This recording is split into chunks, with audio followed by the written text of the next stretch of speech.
Assalamualaikum warahmatullahi wabarakatuh. Podcast ini bernama Podcast Nyeni. Nyeni karena kita percaya bahwa ilmu tidak harus kaku. Nyeni karena gagasan bisa dibicarakan pelan-pelan. Dan nyeni karena pembangunan bukan hanya soal angka, tapi soal rasa. Hari ini kita akan membahas tentang desa, tentang Makosid Syariah, tentang SDGs, dana desa, dan tentang masa depan yang sedang kita bangun atau mungkin sedang kita abaikan. Saya sebagai host Nadif Al-Munawar, dan malam ini saya tidak sendirian. Ada narasumber satu, yaitu Mas Galang. Halo. Yang akan Kawan. mengajak kita melihat Makosid Syariah bukan sebagai teks, tetapi sebagai cara memandang hidup. Dan ada narasumber dua, Mas Galuh, Halo. yang akan membawa kita ke realitas desa, tempat kebijakan bertemu dengan kehidupan sehari-hari. Mari kita mulai pelan-pelan. Kita akan membahas tentang Makosid Syariah, lebih dari hukum. Saya ingin mulai dari pertanyaan sederhana tapi dalam.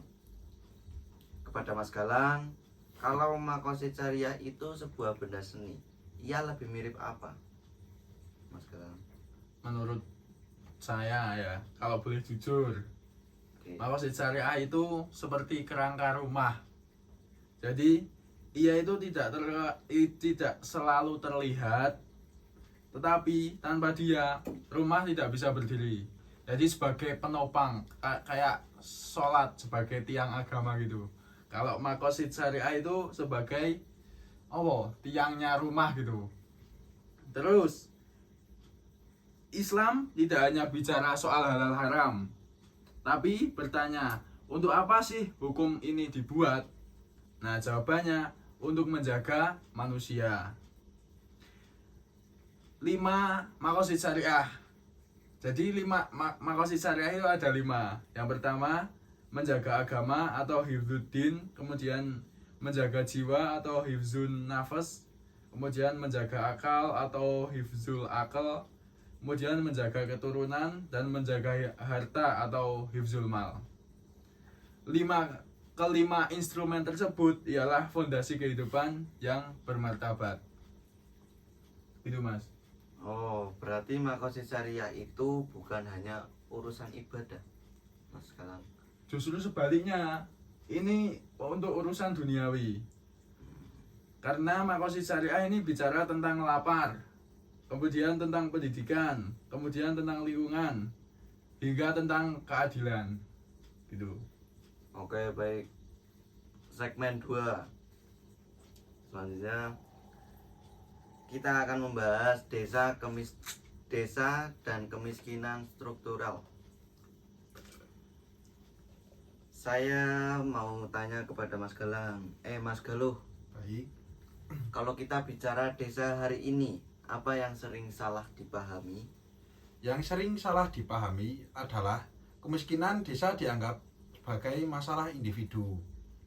Padahal kemiskinan itu struktural.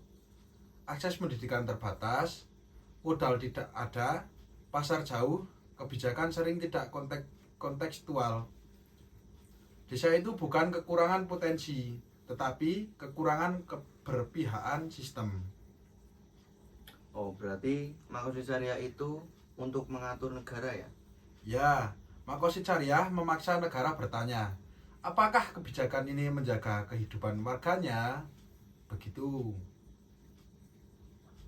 Ya, oke, baik. Selanjutnya SDGs desa. SDGs desa sering dipahami sebagai daftar target. Kepada Mas Galang, apa bahayanya kalau pembangunan hanya fokus mengejar target? Wah, itu bahayanya besar Mas. Jadi bahaya besarnya adalah pembangunan bisa kehilangan ruhnya. Target memang bisa tercapai di laporan resminya, tetapi dalam kehidupan nyata masyarakat bisa saja tidak merasakan perubahan yang berarti. Contohnya, angka kemiskinan turun di data statistik, tapi warga masih kesulitan mengakses layanan kesehatan atau pendidikan. Kemudian, Makosid Syariah mengingatkan kita bahwa pembangunan harus bermakna, bukan sekadar terukur dengan angka. Artinya, pembangunan harus benar-benar melindungi manusia, menjaga martabat, dan memberi manfaat nyata bagi kehidupan sehari-hari. Jadi bisa dikatakan SDGs itu dan Makosid saling melengkapi. Betul sekali. SDGs itu memberi arah teknis seperti indikator, kemudian target, dan ukuran yang jelas. Sedangkan Makosid Syariah memberi arah moral. Apa tujuan yang lebih dalam dari pembangunan itu sendiri? Kalau SDGs menanyakan apa yang harus dicapai, sedangkan Makosid menambahkan pertanyaan untuk siapa pencapaian itu dilakukan. Dengan begitu, pembangunan desa tidak hanya mengejar angka, tetapi juga memastikan nilai kemanusiaan, keberlanjutan, dan keadilan tetap terjaga. Keduanya saling mengisi, SDGs sebagai peta jalan, sedangkan Makosid sebagai kompasnya Oke. untuk mengatur moral gitu. Oke, Mas. Kalau begitu, bagaimana dana desa bisa diarahkan agar sesuai dengan tujuan pembangunan berkelanjutan? Mas Galuh. Dengan kerangka Makosid Syariah, dana desa tidak hanya berfokus pada pembangunan fisik. Ia diarahkan untuk melindungi manusia, menjaga keseimbangan ekonomi, dan merawat lingkungan. Pertanyaannya, bergeser dari apa yang dibangun menjadi siapa yang dilindungi. Apakah selama ini dana desa lebih banyak dipakai untuk proyek fisik daripada melindungi warga? Ya, itu sering terjadi. Makosid Syariah menawarkan kerangka baru. Dana desa harus dipakai untuk melindungi masyarakat, memperkuat ekonomi, dan menjaga lingkungan. Jadi bukan sekedar membangun gedung, tapi membangun kehidupan yang layak. Selanjutnya kita akan membahas green financing dan bank syariah. Mengapa jurnal ini membahas bank syariah? Saya bertanya kepada Mas Galang. Oh ya, saya membahas bank syariah karena pembangunan harus berkelanjutan seperti yang sudah tadi dibicarakan, yang sudah diatur di dalam SDGs, juga dalam Makosid Syariah. Pendanaan hijau berbasis syariah menjaga tiga hal penting. Yang pertama itu ekonomi, yang kedua itu manusia, sumber daya manusia, kemudian yang ketiga lingkungan. Itu inti dari Makosid Syariah itu. Oke, artinya desa bukan lagi sekedar objek pembangunan, tapi bisa jadi pelaku utama ya. Benar, desa bisa menjadi pusat ekonomi yang hijau, bukan hanya kurban dari pembangunan infrastruktur. Selanjutnya itu bagaimana peran mahasiswa dalam pembangunan desa? Pada Mas Galang. Siap. Mahasiswa itu adalah penjaga nalar. Tugas kalian bukan hanya menghafal teori, tetapi menguji apakah teori itu benar-benar bekerja di lapangan. Ilmu harus diuji, dikritisi, dan juga dipraktikkan supaya kalian bukan sekadar menerima pengetahuan, melainkan juga mengembangkan pengetahuan itu.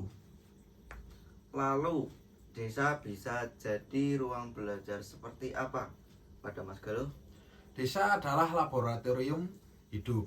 Jangan hanya meneliti dari jauh. Datanglah, berinteraksi, dan rasakan bagaimana teori bekerja di masyarakat. Di desa, kalian bisa melihat langsung dinamika sosial, ekonomi, dan budaya.